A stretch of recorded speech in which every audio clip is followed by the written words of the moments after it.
Muito bem, vamos começar? Senhor, a Deus, nós agradecemos ao Senhor o privilégio de estarmos aqui juntos, compartilhando a Tua palavra, olhando para o céu, buscando crescimento na nossa vida, um crescimento que adere, que se torna mais responsável e que vive mais intensamente o poder de Deus. É o nosso pedido de oração hoje à noite, em nome de Jesus. Amém. E amém. Nós estamos no final do ano e estamos já há poucos dias do Natal, 12 dias. E a impressão que você tem, certamente como eu, é de que o ano de 2020 não começou. E é verdade, né? Ele não começou. Mas isso vai levar você e eu a fazermos algumas reflexões, né, imediatas sobre como é que nós investimos desse ano de 2020, como é que a gente terminou 2019, o quanto a gente foi capaz de olhar para o céu muito mais do que para a terra, olhar para a nossa presença muito mais do que o presente, e sermos mais gratos do que esperarmos alguma coisa surgindo ao nosso lado, né? A vida cristã, então, é um ponto de conversão para o nosso crescimento, né? De determinação que Deus nos dá à vida, que nos deu vida. Eu quero começar fazendo uma ilustração aqui, talvez você ouviu, talvez não, espero que nos ajude. A parábola do porco e da galinha, talvez você já ouviu, né? A galinha alardeava sua imprescindível participação na mesa dos humanos, cedendo ovos para o café. Ela passava e ficava toda feliz que ela tinha contribuído, né, para os seus patrões tomarem seus cafés com seus ovos. Mas ficou constrangida ao chegar o almoço e ver a participação do porco na feijoada que estava sendo servida. Moral da história é que a galinha estava envolvida ao doar seus ovos, mas o porco estava comprometido a entregar sua vida. Eu acho que a gente tem que tomar cuidado, né, com a gente, se estamos sendo a galinha ou se nós estamos sendo o porco. A gente pode fazer muita coisa e participar de várias maneiras.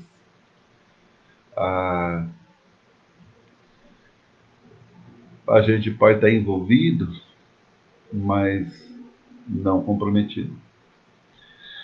E compromisso é tudo, né? Compromisso é tudo. O compromisso que eu tenho com Deus vai ser muito próximo daquele que eu tenho com a esposa, com os filhos, com a verdade, com a fé, com Deus, com os irmãos, com tudo que eu faço.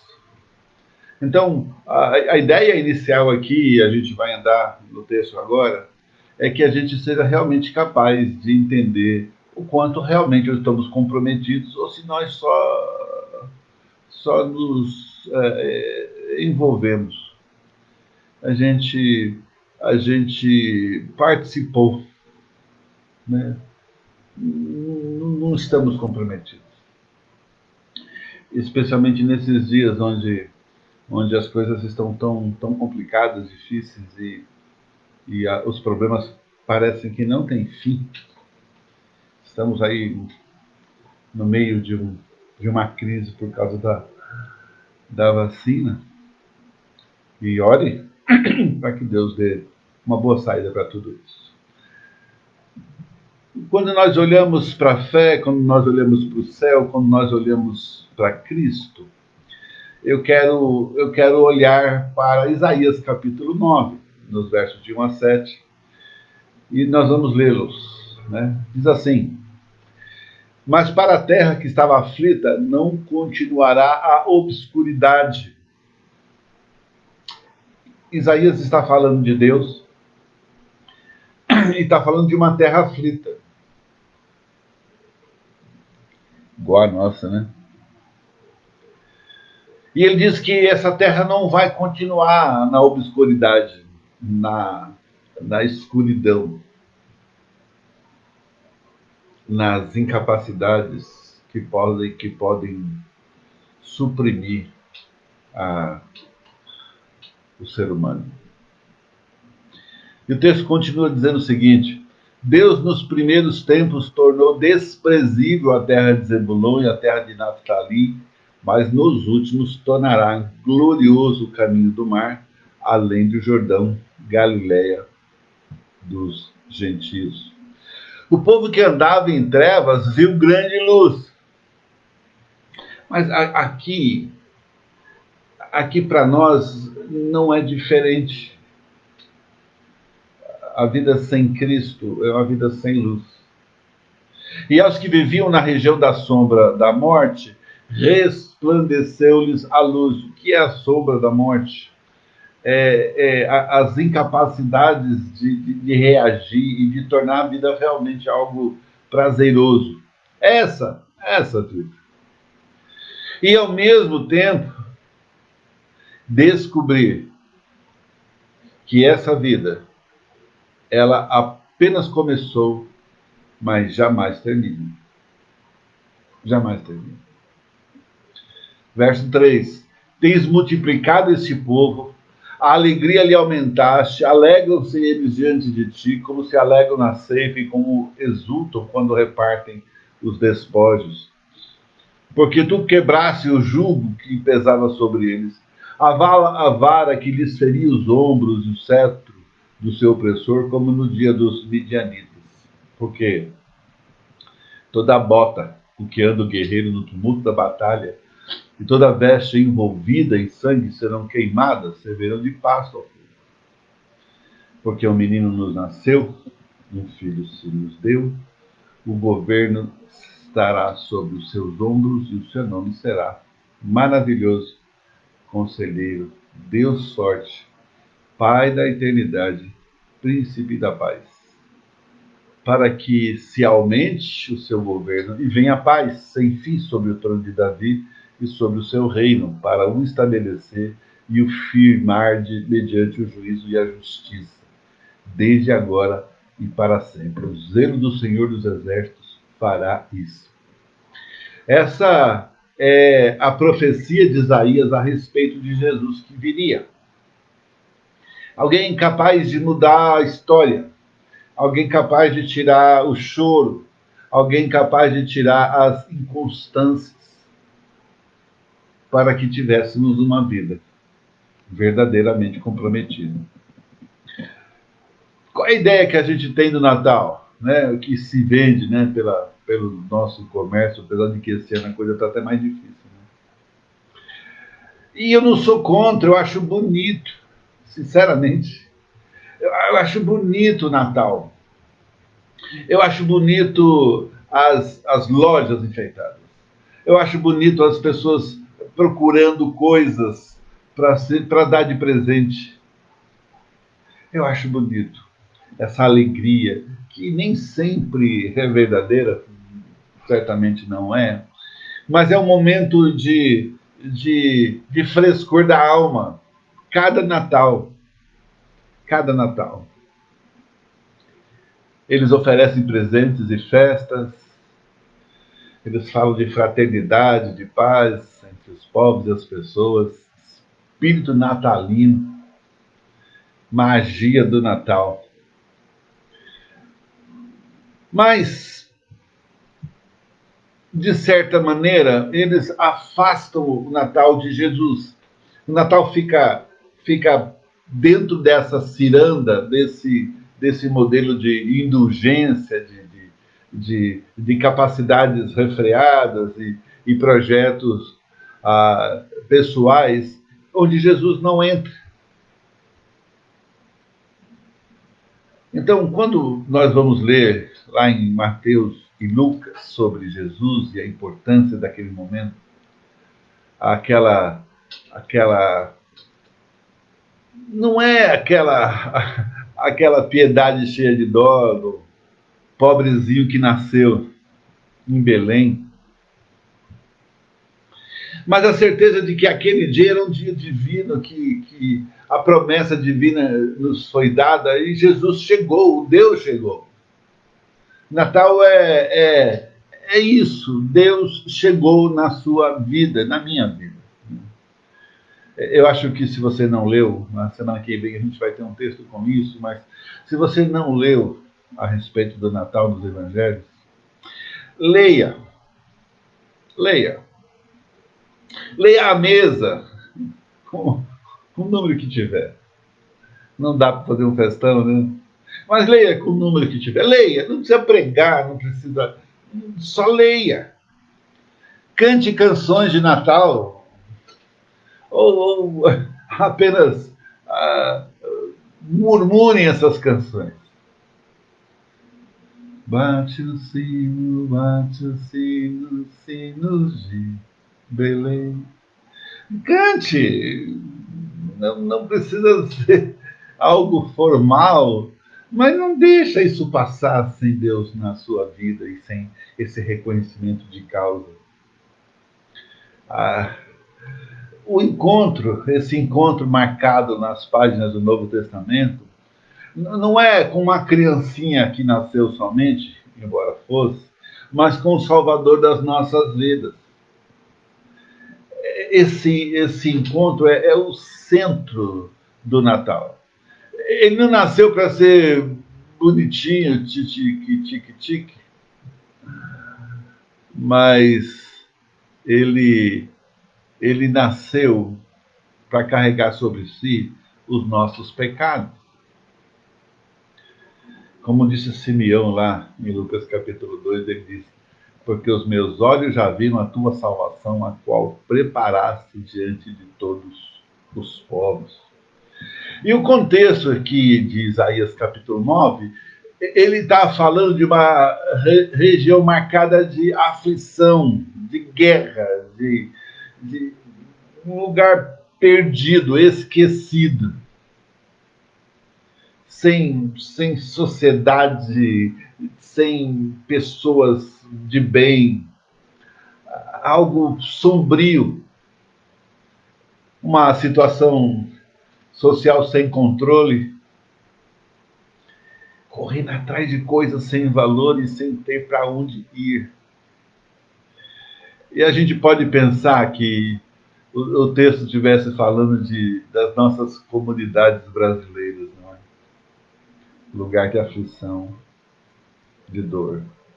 Mas, na verdade, a profecia de Isaías é endereçada aos habitantes de Zebulon e Naftali, que mais tarde na história de Israel vai se tornar a Galileia dos gentios. Quando você lê Galileia dos gentios, é essa terra de Zebulon e Naftali. O lugar que Deus escolheu para o seu filho crescer e viver. Quando nós estamos aflitos, não sabemos direito o que fazer, aceitamos qualquer coisa.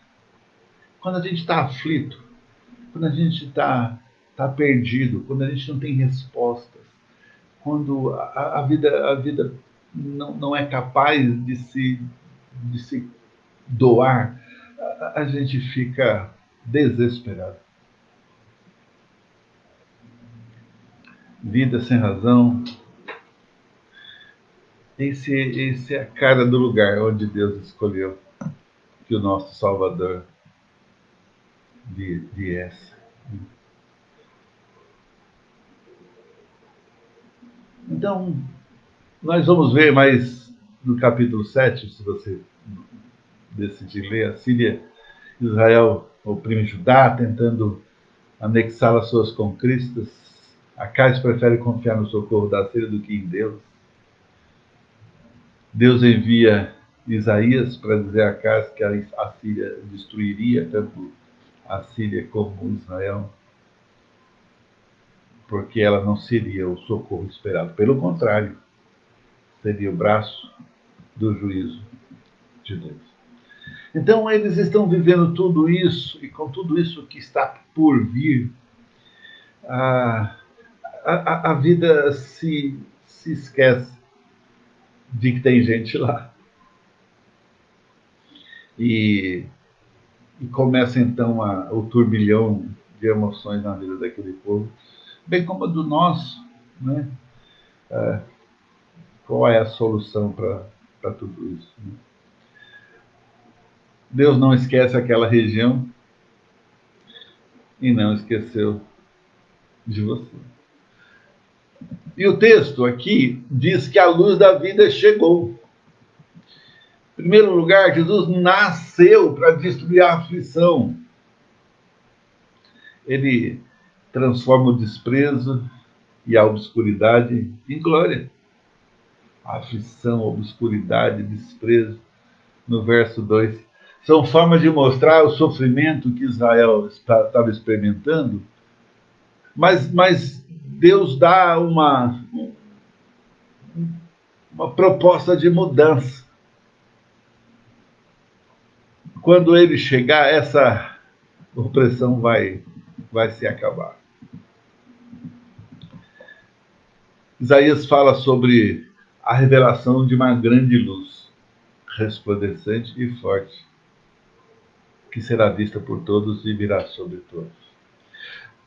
Isaías está falando que o próprio Deus viria trazer alívio, segurança para aqueles que nele confia.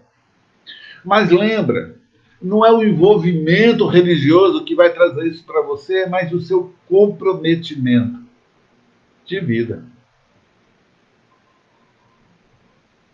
Irmão, não há nada pior do que cristãos que estão vivendo com um pé no mundo e um pé na igreja. Jovens que às vezes nasceram nas igrejas, que agora começam a questionar, que perderam. Ah, eu fui sempre certinho, eu estava comprometido com o Senhor. Na verdade, estava envolvido, né? E agora eu quero viver essa vida de meu Deus. Acaba não, mundão! E nós sabemos o resultado de tudo isso. Irmão, a salvação traz alegria. Eu tenho 62 anos. Se você tem 20, ou próximo de 20, para cima ou para baixo, isso vai bater na sua porta se não já está batendo. Se você passou dos 30, se você casou agora, você vai sofrer toda a pressão que o mundo vai trazendo. Por quê?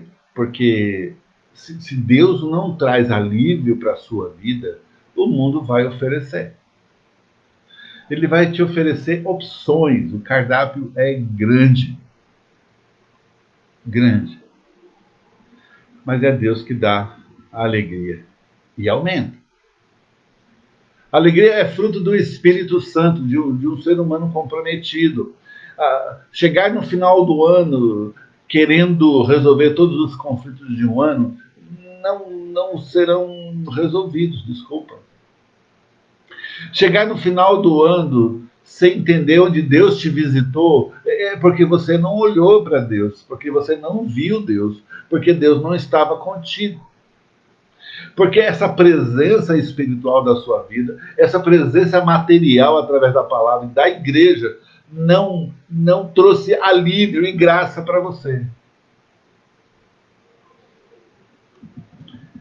Messias, Jesus vem para substituir a tristeza,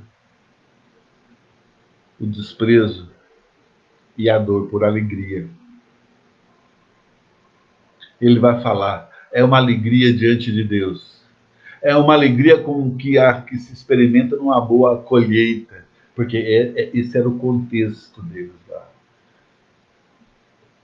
É a alegria que se experimenta na vitória em uma guerra. Eu espero que no final do ano que vem a gente tenha mais capacidade para entender o que é que Deus quer fazer na sua vida e na minha.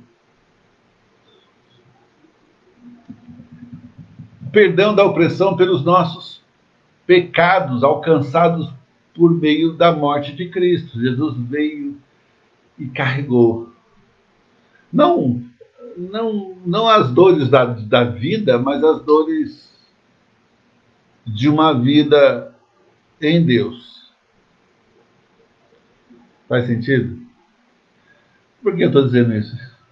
É porque não vai tirar a dor de cabeça.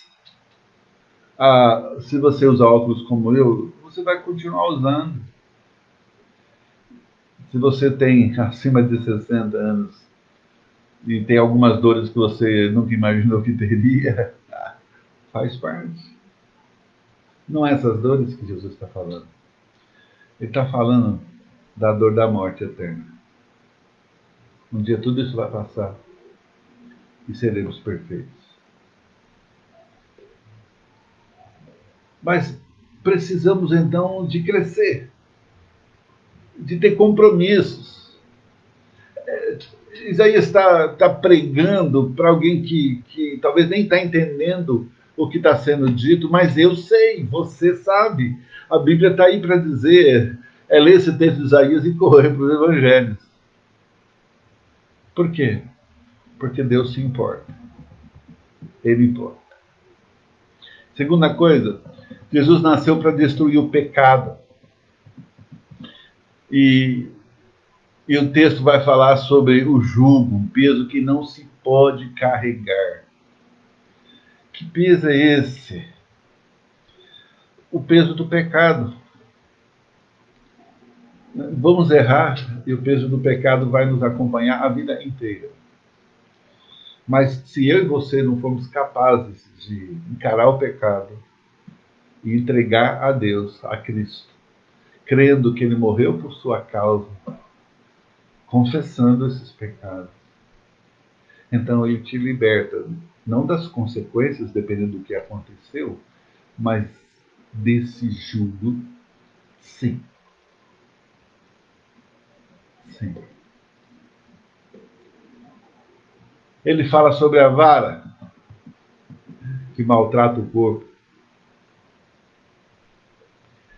e que machucava, uma que carregava peso, né? Colocava no ombro, tinha coisas nas extremidades.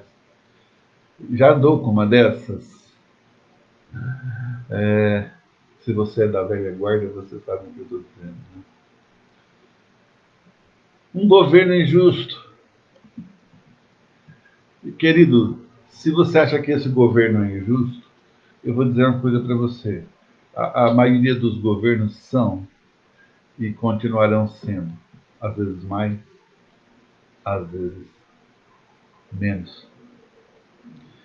Mas um dia tudo isso vai passar. É a promessa aqui de Isaías. Por que vai passar? Porque um dia Jesus vai chegar e isso já não vai ser tão importante como é hoje, como era naquele período. E ele vai aliviar a sua vida.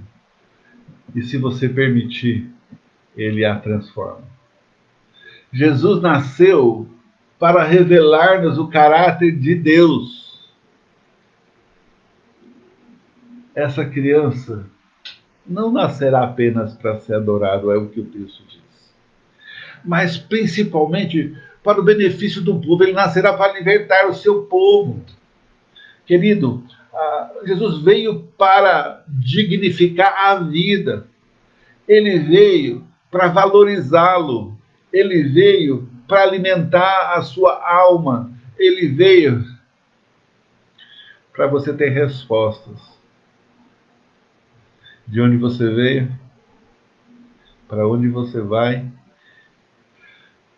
e qual é o propósito de você aqui hoje.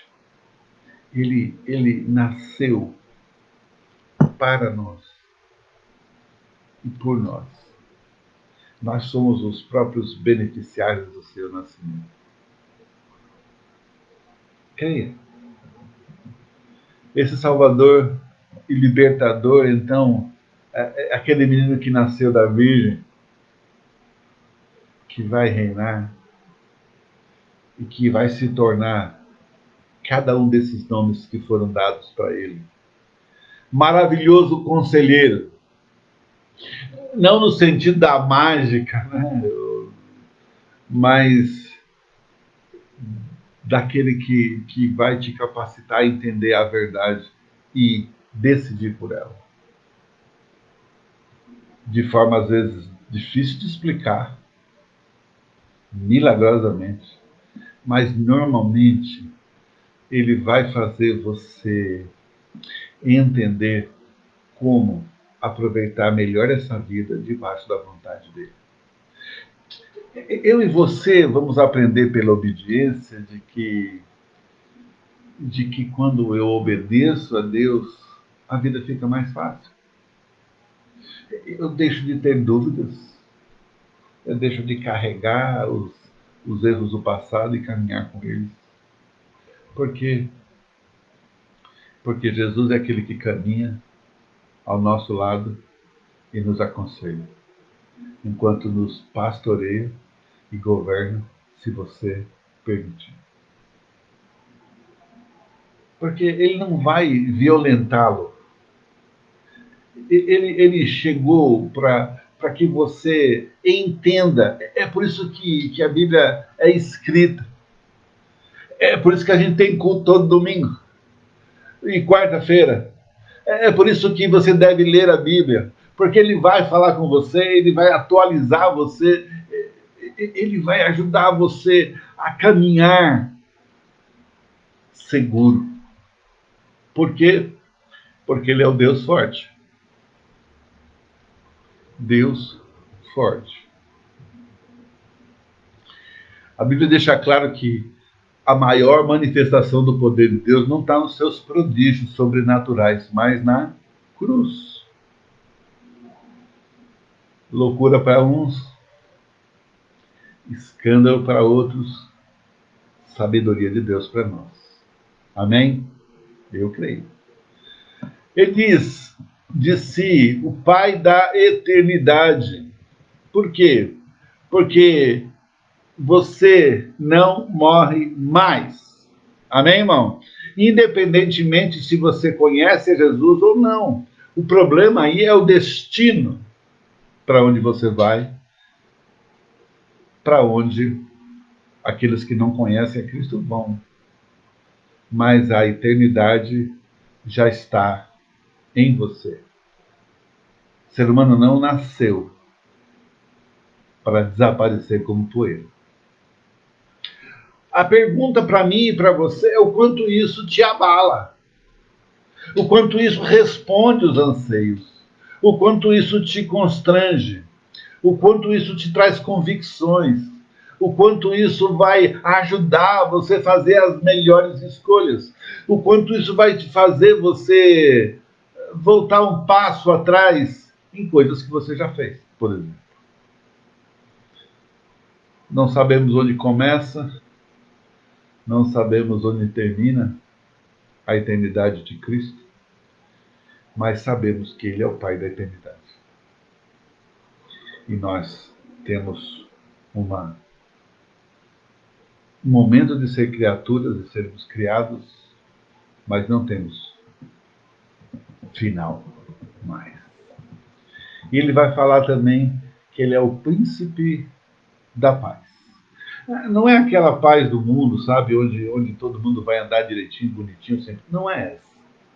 Mas a paz que procede de Deus e principalmente da paz como fruto da justificação dos nossos pecados, da paz com Deus, de acertarmos a nossa vida com Deus. Porque quando você chegar no céu, e se você observar, não sei como é que vai ser lá, mas a Bíblia diz que nós vamos prestar conta até de todas as palavras que falamos. A pergunta é: nós não somos inocentes. Nenhum é. Surpresa? Mas você foi justificado. Amém, irmão? Quando você passar lá naquela catraca, ela não vai travar. Por quê? porque o seu nome está escrito no livro da vida. E eu quero concluir com o verso 7, que diz com relação à finalidade do nascimento de Jesus. Qual é o objetivo de Deus para isso?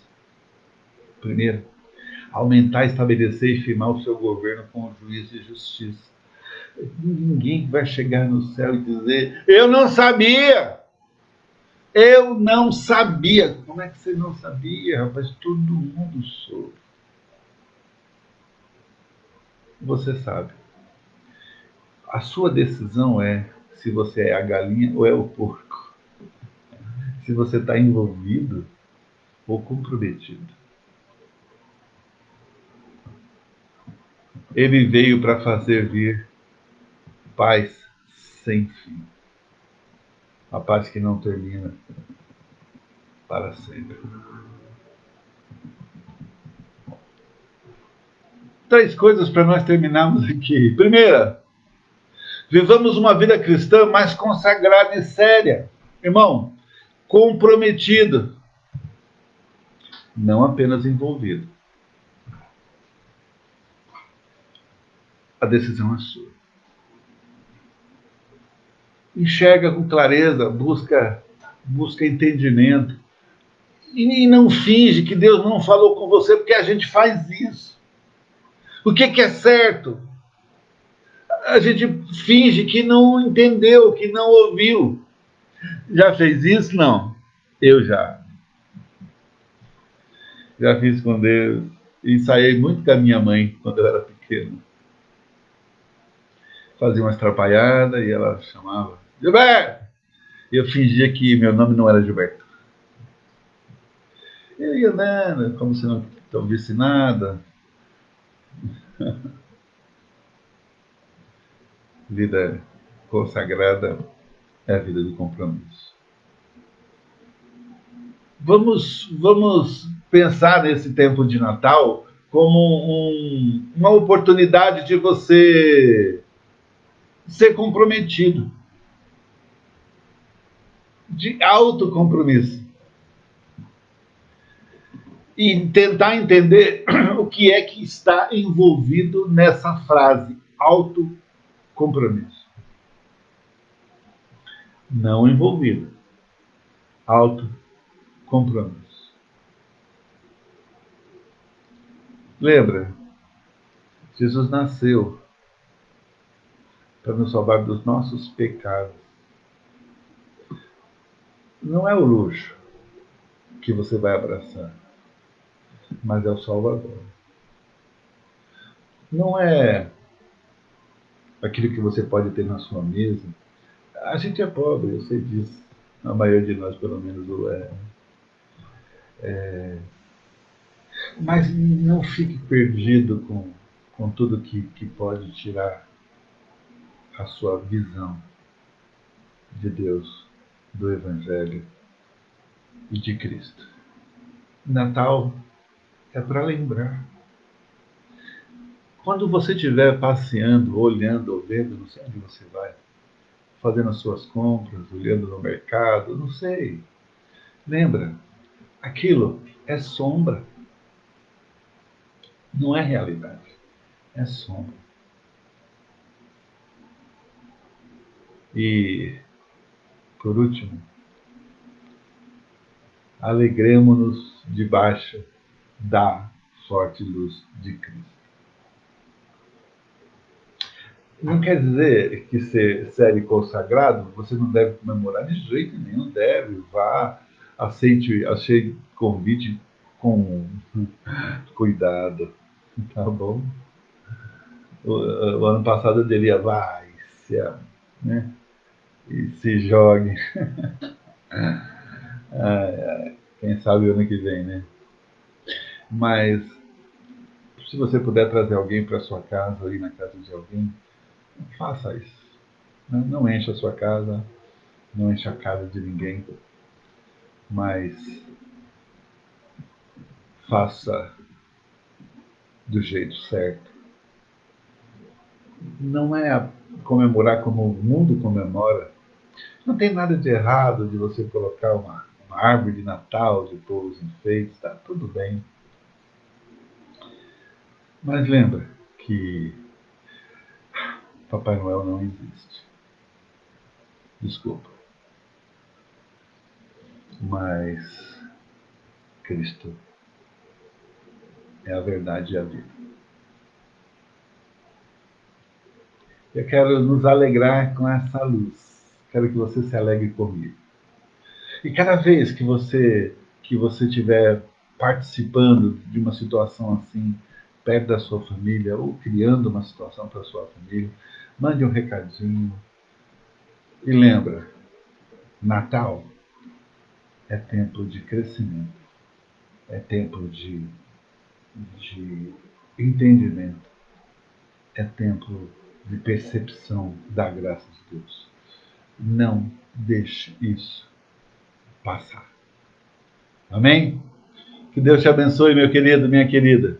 Que a graça do Senhor traga essa, esse verdadeiro comprometimento com o Senhor e que você seja capaz de viver o Evangelho que sobreviveu e sobrevive na sua vida agora e para sempre. Em nome de Jesus. Amém e amém. Deus abençoe, querido. E até domingo que vem, de manhã, nossos cultos lá na Igreja do Monte, a partir das 10 horas e à noite na live, às 19 horas. Tá bom? Deus te abençoe, que Deus te capacite, que você tenha um bom Natal para a glória de Deus. Deus te abençoe.